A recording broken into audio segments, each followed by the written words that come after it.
Welcome to our lecture on enzymes. We will discuss what are enzymes and why are they important, how they function, and what factors affect their activity.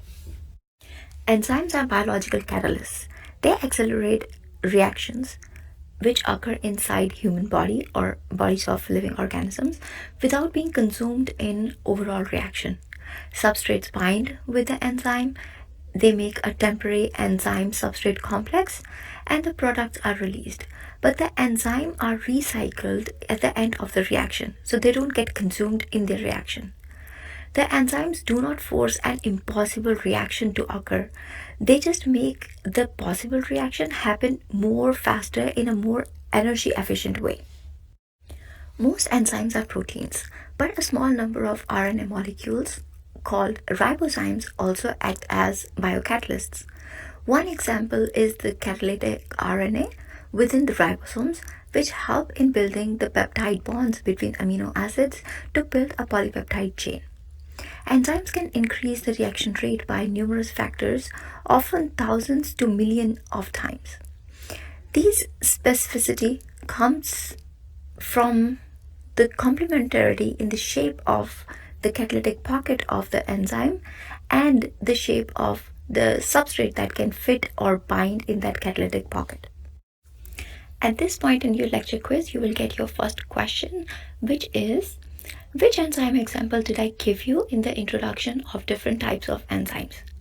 So I talked about ribozymes, which are a special kind of enzymes derived from RNA molecules. At normal body temperature, many uncatalyzed reactions would occur far too slow to sustain life. The reaction rate would be so slow that it might not even complete in an ideal lifespan of an organism. Enzymes make digestion, cellular respiration, DNA replication, biosynthesis, detoxification, and countless other processes occur at a faster rate. For example, digestive enzymes cut large food molecules into absorbable units. Without these catalysts, simply warming food to body temperature would not make a digestion significantly faster process. Most protein enzymes are globular molecules folded into a three-dimensional shape. Interaction among the amino acid side chains stabilize the active site. That's where the substrate bind, and that's where the activity of the enzyme really takes place. While the rest of the protein helps to either respond to the regulators or maintain the proper environment around that catalytic pocket. But this pocket is very important for enzymes activity. Any mutation or change in the environment can change the shape of this catalytic pocket and therefore disrupt the activity of the enzyme. Now, active site is the region where substrate binds and catalysis happens. Specific amino acids provide binding interactions, orient the substrate in this pocket, exchange electrons, protons, stretch the bonds, and stabilize the transition state. Binding is temporary, and an enzyme substrate complex is formed, chemistry happens, and ultimately the products leave. The enzyme may shift shape slightly during the process just to fit the substrate in the pocket properly, but it regains its shape and is ready for the next round of catalytic reaction after the first reaction ends. Enzymes usually recognize one substrate or a limited group of closely related substrates. This specificity depends on shape, charge, polarity, hydrogen bonding, and hydrophobic interactions between enzyme and substrate. This selectivity keeps metabolic pathways organized and limits unwanted reactions. But an enzyme can get denatured if the environmental conditions are not appropriate, not optimal. Its primary amino acid sequence may remain intact, but it loses its three-dimensional shape. So the shape of its binding pocket is distorted, and that leads to the enzyme losing its activity. The lock and key model introduces specificity by picturing a rigid substrate fitting into a rigid active site of an enzyme. But this information is incomplete. Basically, induced fit model is a better representation of how enzyme and substrate interact. So, indeed, the substrate binding causes small changes in the shape of binding pocket, and the enzyme fits the substrate in its pocket by changing its shape a little bit to improve the alignment and to enhance the catalysis.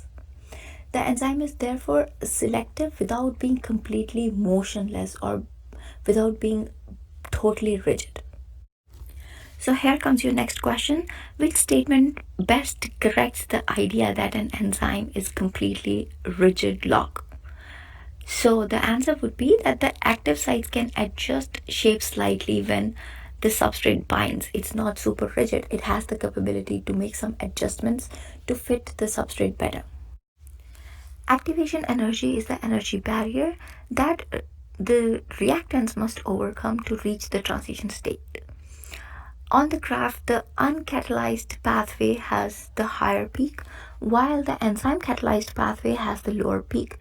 The reactant and product energy level remains the same, so the overall free energy change is unchanged, and the enzyme only changes the reaction rate or reduces the activation energy without changing the starting point or ending point or the equilibrium of the reaction.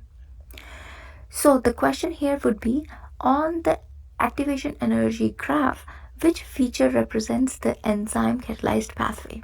And your answer would be the lower blue peak between the reactant and the product indicates the activation pathway, which is in a catalyzed reaction. So how do enzymes lower activation energy? They do so by bringing the substrates together, orient reacting groups correctly, strain particular chemical bonds, and create favorable microenvironment and stabilize the transition state, which basically increases the chances of reaction, thereby increasing the rate of reaction. Rising temperature increases molecular motion and collision frequency, so the chances of enzyme and substrate interaction increases. But beyond the optimal temperature, the heat starts disrupting the weak interactions, and these interactions are actually important for maintaining protein structure of the enzyme. So what happens is the protein starts to get denatured, it loses its activity, and therefore if you keep increasing the temperature beyond the optimum temperature, the rate of reaction will actually go down. Human body has a temperature of about 37 degrees Celsius, and that's pretty much the optimal temperature for most of the enzymes in human beings, although there are different ranges. There could be different ranges for different enzymes, but 37 is pretty much a wide range acceptable for enzyme activity. Each enzyme has a pH range in which its activity is highest. For example, salivary amylase, which is supposed to work in mouth, functions best near neutral conditions. Pancreatic enzymes work in a more alkaline environment of small intestine. So moving away from optimal pH will also reduce the enzyme activity, just like moving away from temperature reduces enzyme activity. Extreme pH can also denature enzymes, just like extreme pH can denature enzymes. At low substrate concentration, adding substrate increases collision with available active sites, therefore increases the rate of reaction. As substrate concentration becomes abundant, more active sites remain occupied. Eventually, the enzyme population approaches saturation and the rate levels off and reaches its maximum, called the Vmax. Adding more substrate at this point has little effect on the overall rate of reaction unless additional enzyme is provided in the reaction. So saturation explains the plateau of this graph. If substrate is plentiful, adding enzyme supplies more active sites and thereby increases the rate of reaction in proportion to enzyme concentration. However, this increase cannot continue infinitely unless more substrate is added to the reaction. The two lines on the graph capture that distinction. A steady rise occurs when adequate substrate is available, but the curve flattens when there is too little substrate for the added or additional enzyme molecules. So at this point, your question is in the slide on effect of enzyme concentration, which line represents the rate of reaction under the conditions of constant increase in substrate concentration?